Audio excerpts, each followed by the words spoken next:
Uma bênção estarmos reunidos hoje para glorificar o nome do Senhor Jesus, meditando mais uma vez na sua palavra, essa noite.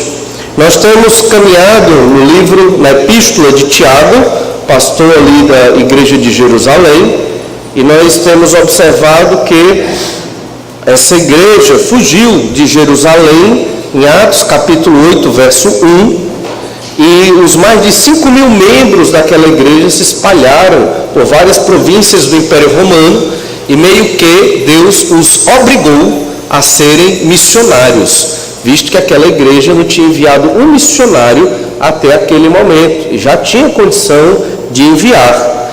Tiago era o pastor daquela igreja. Tiago, que escreveu essa epístola, é o irmão do Senhor Jesus Cristo, assim como Judas, da epístola que leva o seu nome, Judas, né? Então, ele como pastor, escreveu uma carta para orientar aqueles irmãos sobre vários assuntos que estavam girando em torno de um assunto principal, que é exatamente a conduta de amor daqueles irmãos de um para com os outros.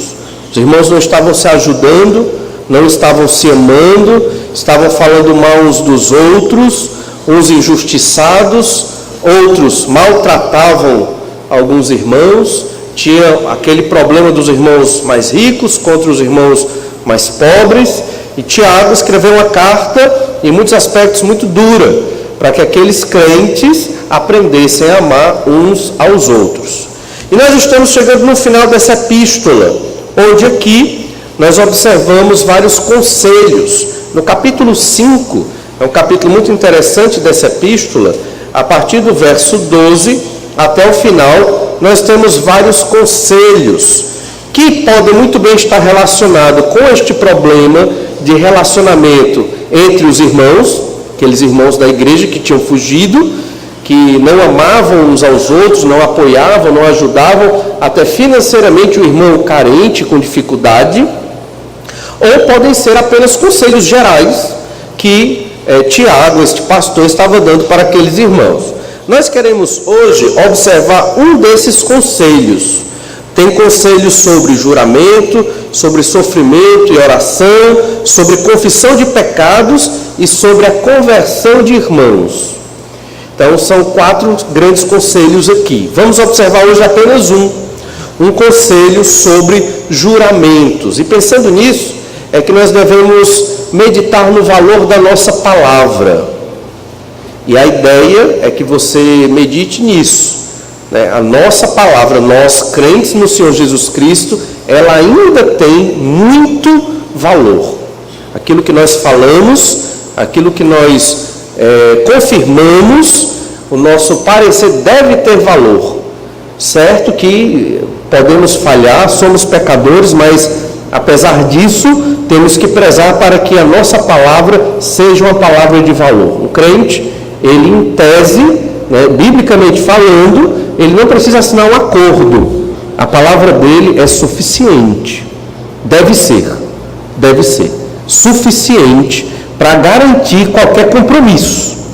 Infelizmente a gente vê por aí afora, não acontece muito isso. Mas nós temos que fazer com que conosco seja assim, nós crentes no Senhor Jesus. Olha então Tiago, capítulo 5, verso 12.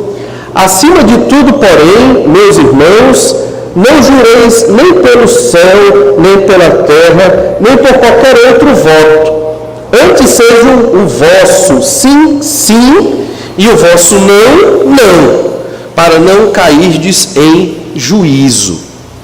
Observe então, é um versículo muito curto, mas é um versículo que foi amplamente ensinado no Antigo Testamento, foi também abordado pelo Senhor Jesus Cristo, e aqui Tiago ele faz um resumozinho, que para o crente judeu daquela época, ele entendia muito bem o que significava jurar, que é a mesma coisa do fazer um voto, entendia muito bem o crente judeu.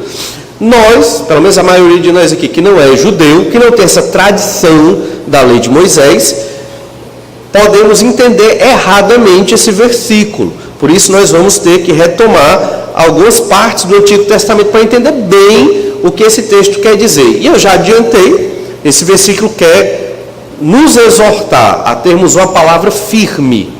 Palavra firme não é uma palavra dura, mas é uma palavra confiável. Queremos então observar 3 ensinos da Escritura sobre o jurar, ou sobre o fazer um voto, que são a mesma coisa, são termos intercambiáveis. O primeiro desses 3 ensinos é que nossos juramentos ou votos, eles devem ser confiáveis. As pessoas têm que olhar para nós, cristãos, crentes no Senhor Jesus, nascidos de novo do sangue do Cordeiro, com a palavra de confiança. Como diz o Salmo, né? Aquele que jura, mas com dano próprio não se retrata. Ou seja, se você jurou, votou, fez um acordo, aí depois percebeu, eita, vou ter prejuízo. Não, eu não volto atrás no meu acordo. Eu terei o prejuízo. Porque o crente, ele não volta atrás naquilo que ele vota e que ele jura fazer. A não ser que a pessoa o dispense de tal juramento. Não havendo isso, mantém-se o acordo. Então veja como é séria a nossa palavra. Então a primeira verdade é essa: nossos juramentos devem ser confiáveis. Primeiramente é importante destacar 2 expressões chaves nesse versículo: o jurar e o voto. Veja que ele diz: acima de tudo, olha a importância disso, acima de tudo, porém, meus irmãos, não jureis. E mais à frente ele diz: por qualquer outro voto. Então, votar, jurar, é a mesma ideia. Eu fazer um voto, eu fazer um juramento, são expressões intercambiáveis no contexto bíblico, tanto no Antigo como no Novo Testamento. Atos, capítulo 2, verso 30, explica isso muito bem. Esse versículo a gente vai ler para explicar por que voto e juramento são a mesma coisa. Atos 2,30 diz: sendo, pois, profeta, e sabendo que Deus lhe havia jurado que um dos seus descendentes se assentaria no seu trono. Foi Deus quem fez o juramento. A tradução aqui diz: havia jurado. Mas lá, no texto original, jurou um voto. Deus jurou um voto. Só que não é típico da nossa língua falar assim: eu vou jurar um voto. Ninguém fala assim. Ninguém diz: vou votar um voto, vou jurar um juramento.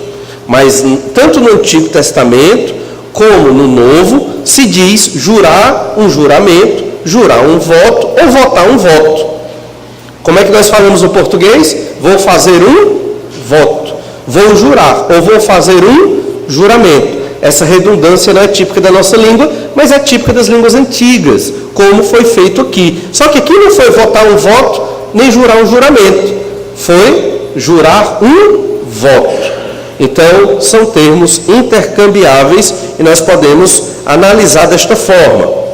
O Antigo Testamento fala muito dessa questão do voto, ou do juramento.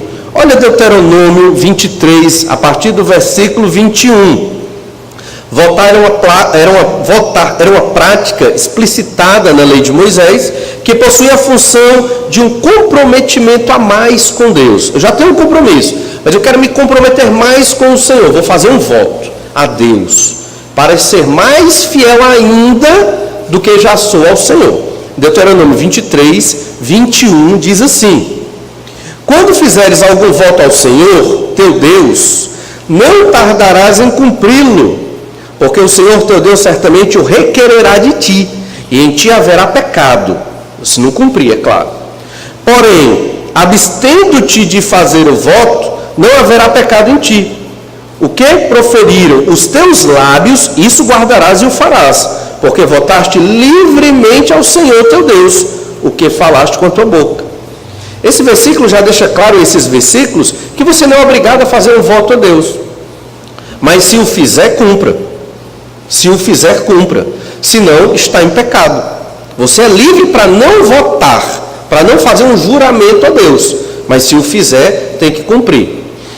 De interpretações erradas de versículos como este é que saiu a ideia de você fazer uma penitência ou uma promessa, né, dentro do pensamento católico. Não é bem isso que esse texto está querendo dizer. Mas sim que você pode fazer votos e juramentos ao Senhor. E se o fizer, cumpra. Isso era bem mais enfático no Antigo Testamento do que no Novo, a ideia de fazer um voto. Os votos, ou fazer votos, não era obrigatório, mas uma vez que fez, deve-se cumpri-lo. Olha Levítico, capítulo 22, verso 18. Olha aí na sua Bíblia, Levítico 22, 18. Os votos estavam relacionados aos sacrifícios. Às vezes você fazia um voto a Deus e pagava com um sacrifício.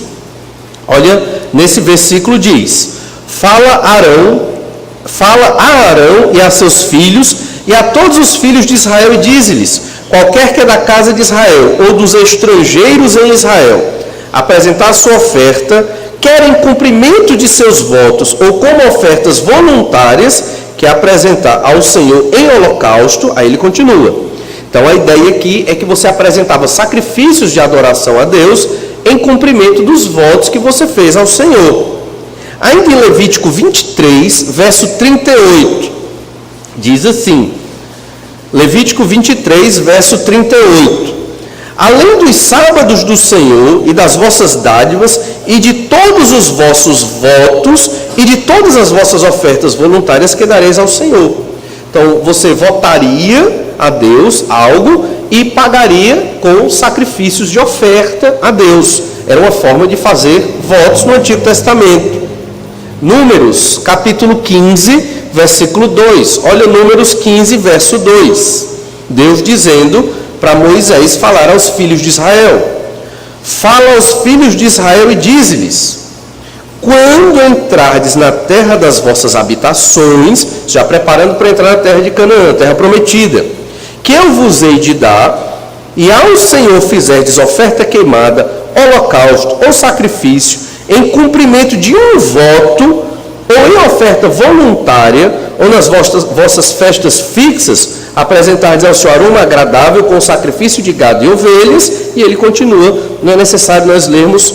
E esse e outros tantos versículos ligam a ideia de você votar ou fazer um juramento ao sacrifício, à adoração a Deus. Significa que a palavra do crente, ela é uma forma de você se empenhar, está empenhada diante do Senhor. E um tipo de adoração a Deus, como era feito aqui, você fazia um voto e você ia sacrificar em holocausto ao Senhor. Veja o peso e a importância do nosso comprometimento com a nossa palavra, com aquilo que votamos voluntariamente. Haviam votos específicos de consagração a Deus. Eu sou um crente lá do Antigo Testamento, quero me consagrar mais, então eu vou ser nazireu. Então, voto de nazireu tinha algumas questões específicas. Eu não poderia raspar o cabelo, eu não poderia beber bebida forte, eu não poderia pegar em coisa morta. E aí eu estaria me consagrando mais ao Senhor. Hoje não tem esse tipo de voto. Né? Existem outros votos que se pode fazer para consagrar-se mais a Deus. Por exemplo, a TV é uma praga na minha vida. Um exemplo. Vou votar ao Senhor de que eu não quero mais TV na minha casa. Pronto, acabou-se. Joga a televisão fora. Não vou mais assistir TV. Você fez um voto diante do Senhor. Pronto, é simples. Agora, você não é obrigado a não ter TV. Você pode ter TV e usar bem a TV. Não é verdade? O pecado, a TV, ela não anda sozinha, não se liga só, nem muda o canal só. Então é você que escolhe o que você quer assistir e quando você quer assistir. Mas nós sabemos que por várias razões particulares é possível que aquilo seja um mal para você, está prejudicando a sua vida espiritual, a sua vida familiar. Votei ao Senhor, não quero TV. Um voto, um juramento que você fez diante do Senhor. Isso é um exemplo. Você pode jurar em várias outras áreas. E juramentos são importantes para quê? Para que nós nos sintamos responsáveis pelas nossas ações diante de Deus. Porque quando eu me comprometo com Deus, eu não me comprometi nem com o pastor, nem com a igreja, nem com indivíduo nenhum. Me comprometi com o Senhor. E eu vou ter que cumprir, porque é com Deus. Deus disse que eu não sou obrigado a votar, mas no momento que eu votei, eu devo cumprir. Mas o que Tiago quer mostrar aqui é a importância da nossa palavra. Desde o Antigo Testamento, a palavra do servo de Deus, crente no Senhor Jesus, ela tem que ser uma palavra confiável e não uma palavra que não vale nada. O voto deveria ser cumprido depois de pronunciado. E aqui nós estamos observando, contexto do Antigo Testamento, votos feitos a Deus e perante o Senhor. Lá em Deuteronômio, novamente, na verdade nós já lemos Deuteronômio 23, 21, vamos para o Salmo 22, verso 25. Alguns salmos são muito claros com relação ao crente pagar os seus votos, cumprir seus votos. Salmo 22, verso 25, diz assim: de ti vem o meu louvor, na grande congregação cumprirei os meus votos, na presença dos que o temem. E esses votos aqui cumpridos seriam provavelmente ofertas de sacrifício a Deus, em adoração ao Senhor, por bênçãos que esse irmão recebeu. Salmo 50, verso 14, oferece a Deus sacrifício de ações de graças e cumpre os teus votos para com o Altíssimo. É necessário cumprir os votos para com Deus. Salmo 56, verso 12, os votos que fiz, eu os manterei, ó Deus, render-te-ei ações de graças. Eu votei a Deus ser um crente de oração, votei ao Senhor ler a minha Bíblia todo dia, eu me comprometi com Deus, e a minha palavra, ela tem que ter peso, ela tem que ser uma palavra confiável. Todo domingo nós estamos ouvindo mensagens aqui, quarta-feira também, domingo de manhã também, e todas essas mensagens extraídas da Escritura, elas têm o propósito de atingir a nossa mente e coração e nos transformar pelo poder do Espírito Santo. Para quê? Glória de Deus, serviço do Senhor aqui na terra, pregação do Evangelho aos perdidos, discipulado, para fazer a obra do Senhor aqui. Só que muitas vezes nos colocamos como pessoas muito fracas, sem condição, e o somos, por causa do nosso pecado. Então é necessário nos comprometermos pela fé com Deus. E aí entra a ideia de um voto. Senhor, eu vou fazer assim, porque é a tua palavra, eu tenho o poder do Espírito Santo, tenho a Escritura, tenho a igreja, tenho tudo que me é necessário para ser um crente que agrada ao Senhor. Então essa é a ideia de fazer um voto. Okay? Ainda mais no Salmo 56, verso 12, nós lemos ainda: os votos que fiz, eu os manterei, ó Deus, render-te-ei ações de graças. E no Salmo 61, verso 8, assim salmodiarei o teu nome para sempre, para cumprir dia após dia os meus votos. Então veja quantos salmos, e você vai encontrar muitos outros salmos que tratam dessa ideia de eu fazer um voto para a honra e a glória do Senhor. Provérbios 20, 25 diz assim: laço é para o homem o dizer precipitadamente, é santo, e só refletir depois de fazer o voto. Então temos que ter cuidado, quando formos votar algo, empenhar nossa palavra diante de Deus e obviamente dos homens, não refletir antes. Reflita e depois você apresenta ali o seu voto diante do Senhor. Nossos votos, nossos juramentos devem ser confiáveis. Nós não precisamos assinar um documento, é claro que é necessário às vezes pelas leis da nossa nação, mas se não assinarmos, a nossa palavra é suficiente para valer aquilo que nós dissemos. Uma segunda verdade sobre a ideia do jurar e do votar é que os nossos juramentos são dirigidos a Deus. Lemos vários versículos sobre isso agora, mostrando que tudo que votamos é dirigido ao Senhor. Tiago, capítulo 5, verso 12, não fala, que é o nosso texto-chave, não fala explicitamente que se está votando ou jurando a Deus, mas está implícito no texto, por tudo que nós lemos no Antigo Testamento e pelo que o Senhor Jesus vai falar também. Olha o que diz Tiago 5,12 de novo: acima de tudo, porém, meus irmãos, não jureis, nem pelo céu, nem pela terra, nem por qualquer outro voto, antes seja o vosso sim, sim, e o vosso não, não, para não cairdes em juízo. E então, Tiago aqui, nesse versículo, ele está repetindo basicamente o que Jesus explicou no Sermão do Monte, Olha aí Mateus 5,33. Mateus 5,33 está dentro do Sermão do Monte. Jesus ali, naquele sermão, apresenta várias correções ao que se estava sendo ensinado de modo errado da lei de Moisés aos judeus. E os professores aqui eram os fariseus e escribas. Estavam ensinando algumas questões da lei de modo errado, dentre estas, o ato de jurar e de votar. Mateus 5,33 diz assim: também ouvistes que foi dito aos antigos, não jurarás falso, mas cumprirás rigorosamente para com o Senhor os teus juramentos. Então isso aqui é o que foi dito aos antigos, não jure falso, mas cumpra rigorosamente com o Senhor os seus juramentos. Eu, porém, vos digo, verso 34, eu, porém, vos digo. Quando Jesus diz isso, ele não está trazendo um novo ensino. Ele está querendo corrigir uma falha do ensino dos fariseus e dos escribas. Que falha é essa? Continuação do verso 34.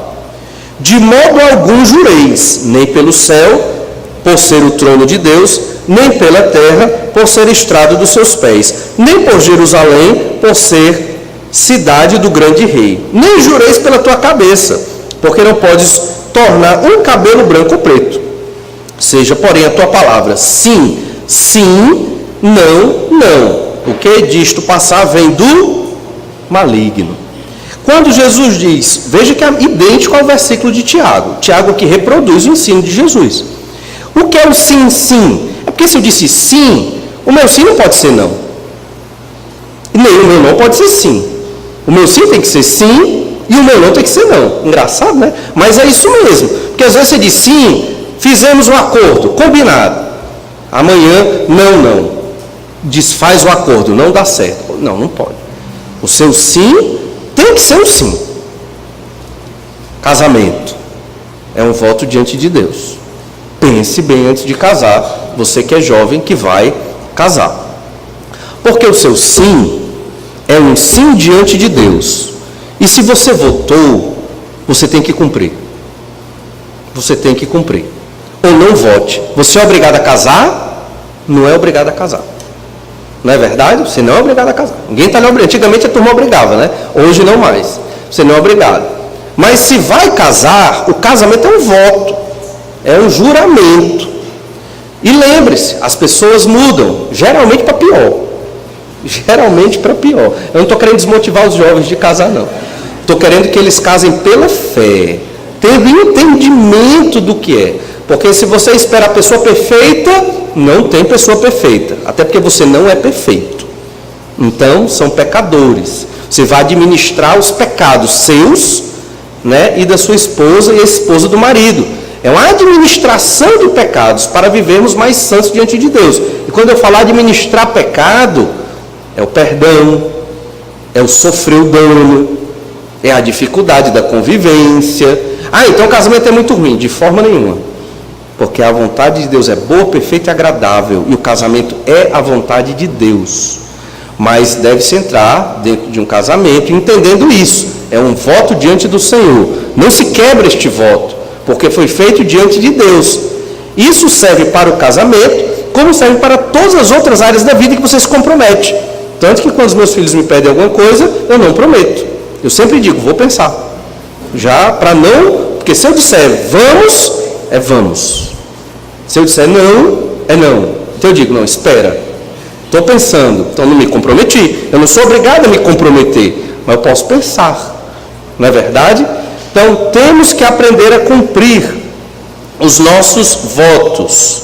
E aqui Jesus está indo contra um ensino muito típico que os fariseus criaram. Os fariseus, eles tinham a habilidade de burlar a Escritura. E quando eles encontravam uma brecha, eles trabalhavam nela, para poder justificar seus próprios pecados. Por exemplo, eles disseram o seguinte: povo de Israel, é pecado se você jura no nome de Deus e não cumpre. Viu um monte de versículo que a gente leu, dizendo que se você jurar a Deus, tem que cumprir. Se você fizer um voto a Deus, tem que cumprir. Aí eles racionalizaram. Só é pecado quebrar um voto feito em nome de Deus. Mas se for em nome de Jerusalém, você pode quebrar, não tem problema. Pede desculpa, beleza. Você pode fazer um voto pelo céu. Eu voto pelo céu, a habitação de Deus, pelo céu. E se você quebrar, não é pecado. Ou você vota pela terra, ou vota pelas estrelas, ou vota pelo ouro do templo, ou vota pelo sacrifício. Você faz um juramento por coisas periféricas, porque se você quebrar, você não está ilegal diante de Deus. Essa atitude faz com que as pessoas não tenham uma palavra confiável, porque elas passaram a votar por outras coisas, que não o nome de Deus. Quando o voto era sério mesmo, aí eu voto em nome de Deus. Então tem que cumprir.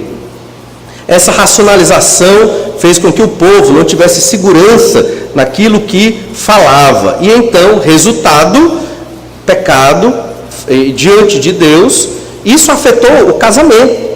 Porque nessa época, os judeus, eles se divorciavam muito, repudiavam, a palavra usada na época, repudiavam muito as suas esposas. Qualquer problema com a esposa, repudia. Então eles se justificavam dessa forma. Eu posso quebrar o meu voto porque esta mulher não está fazendo as coisas como deveria fazer aqui dentro de casa. Mas essa não era a vontade de Deus e nunca foi. Pelo contrário, era um voto sagrado diante do Senhor. O casamento, como todo voto, toda palavra do crente deve ser sagrada diante do Senhor e deve ser confiável. Veja então que Jesus ensina que não devemos quebrar a nossa palavra. Nossa palavra tem que ser firme e de confiança. Mais uma vez eu digo, às vezes erramos, acontece, é um fato, mas isso não deve ser a rotina e o que caracteriza a vida de um crente.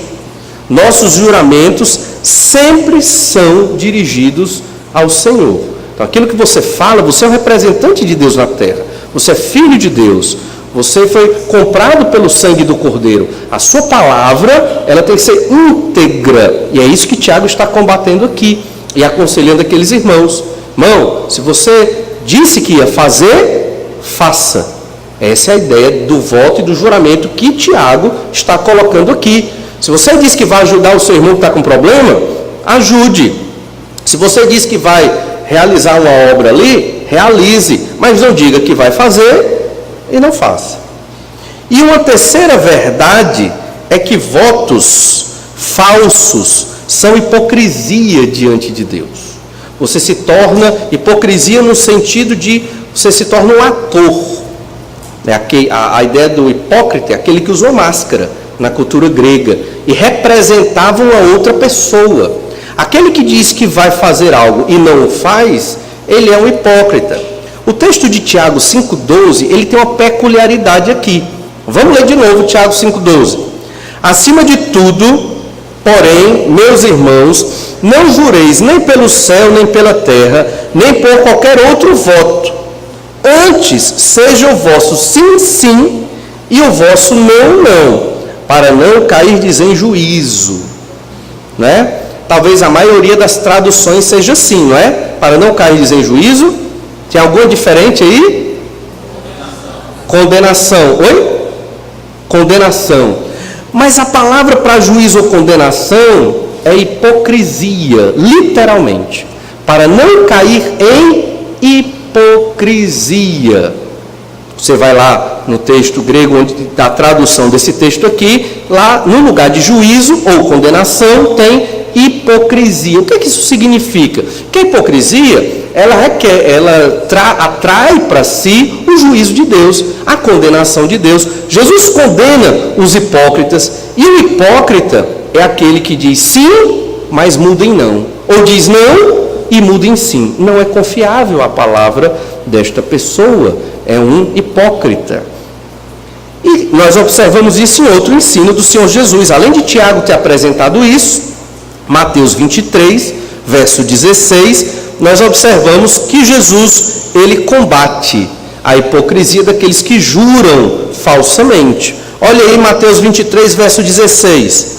Ai de vós, guias cegos. Todo o capítulo 23 de Mateus é Jesus exortando os fariseus e escribas que estavam vivendo em hipocrisia. Eram verdadeiros atores da religião. Eles fingiam essa religião, quando no coração deles eles não tinham nada de graça, de fé, de misericórdia que vinha de Deus na vida deles. Pelo contrário, eles estavam aparentando uma piedade que não era verdadeira. Ai de vós, guias cegos, que dizeis? Quem jurar pelo santuário, isso é nada. Mas se alguém jurar pelo ouro do santuário, fica obrigado pelo que jurou.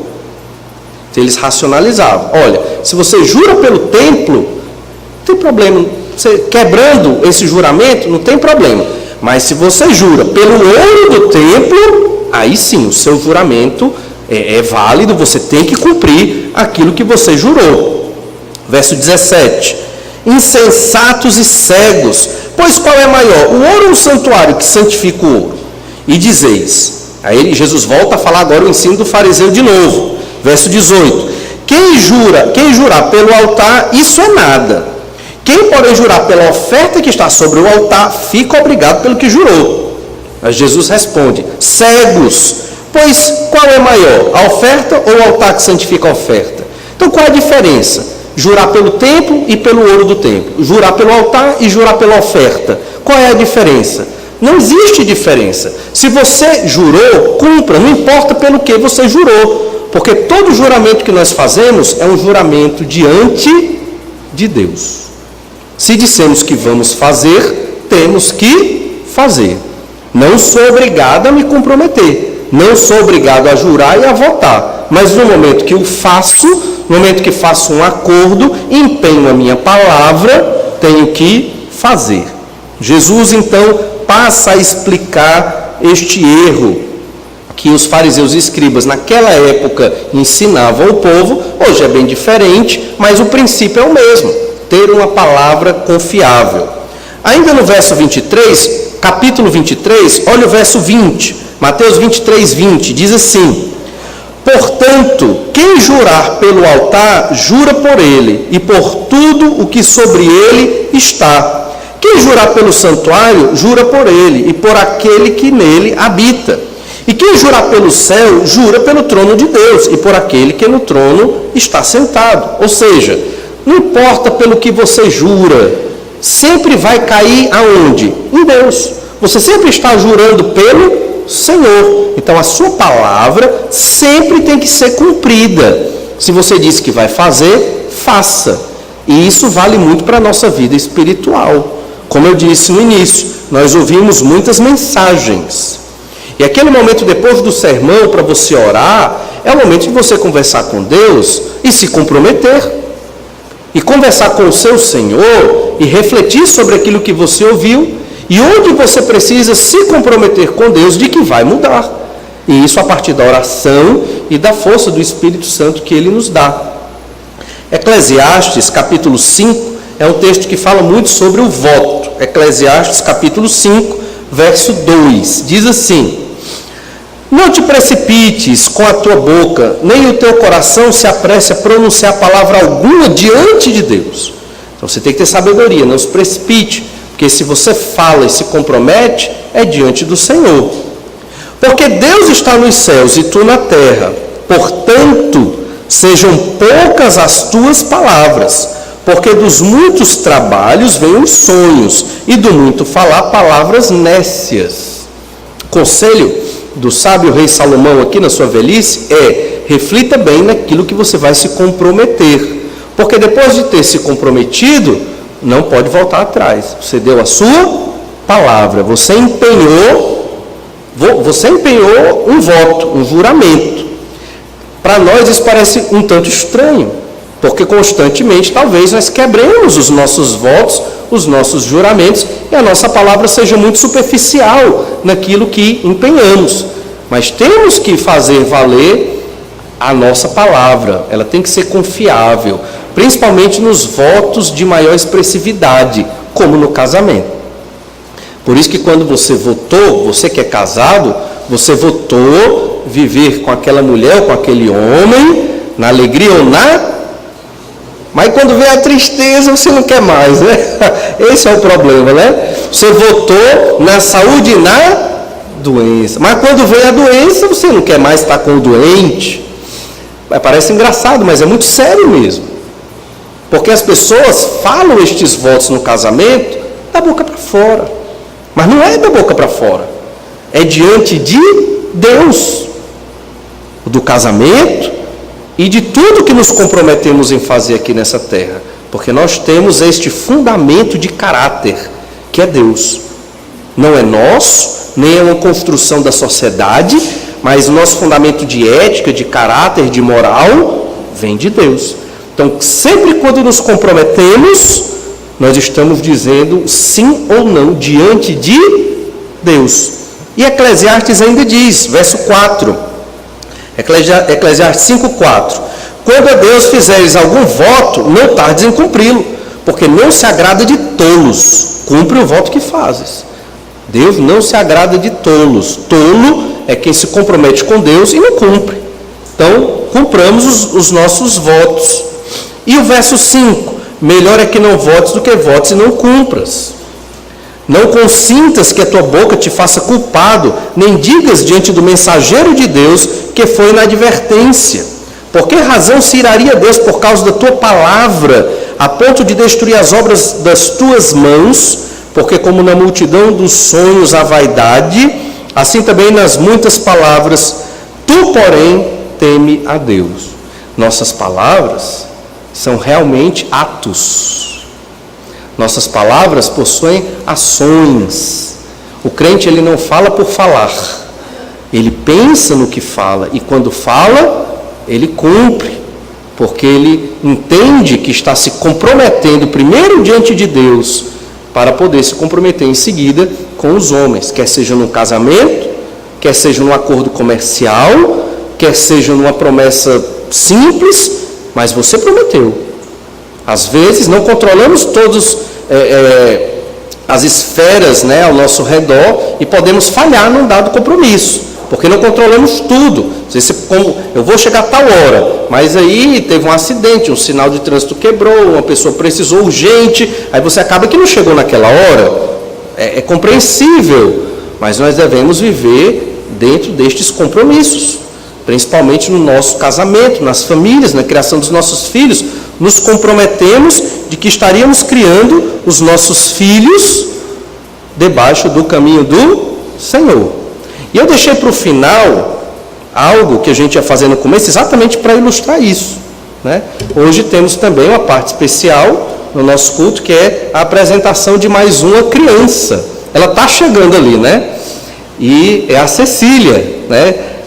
E eu deixei para o fim, por quê? Porque quando você apresenta um bebê aqui na frente, não tem nada de místico, não tem nada de sobrenatural, mas tem algo importante. É que a igreja se compromete, ou pelo menos deve, todos nós, né? Devemos nos comprometer com esta criança, as crianças da nossa igreja, porque elas, quando olham para nós, o que é que elas veem? Exemplos, elas veem modelos. E se nós falharmos, não é verdade? Especialmente nos pais, as crianças veem nos seus pais modelos. E eu sei que na intimidade do lar, é muito mais fácil errarmos, porque estamos relaxados, né? E quando estamos relaxados, às vezes, não cuidamos muito bem da nossa conduta. E falhamos. Mas temos que fazer este voto de viver em integridade e em fidelidade a Deus para a instrução dos nossos filhos. Ser exemplo para os nossos filhos, ter uma boa conduta. E quando errarmos, e vamos... Porque quem é o pai ou a mãe que nunca pecou e errou, não estou dizendo isso para justificar o pecado, mas estou dizendo para explicar a realidade. E quando errarmos, peçamos perdão aos nossos filhos. Olha, perdoe, errei. Lá vem aí, ó, Samuel, irmã Érica, com a Cecília, que nós vamos apresentar hoje. Eu estou com pena de pegar, que ela está dormindo. Pé. E a Vitória... E ela vai acordar.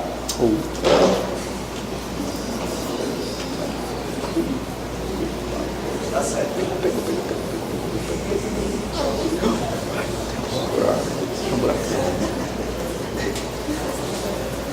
Ela não chorou. E riu. Mas a ideia de apresentar um bebê é o compromisso da igreja, como eu falei, o compromisso da família, que já tem educado a Vitória nos caminhos de Deus, mas também que vai educar mais essa bênção aqui nos caminhos do Senhor, que é a Cecília, cara da Vitória também. Sei que o Samuel queria dar uma palavra. Quer dar antes da oração ou depois? Antes.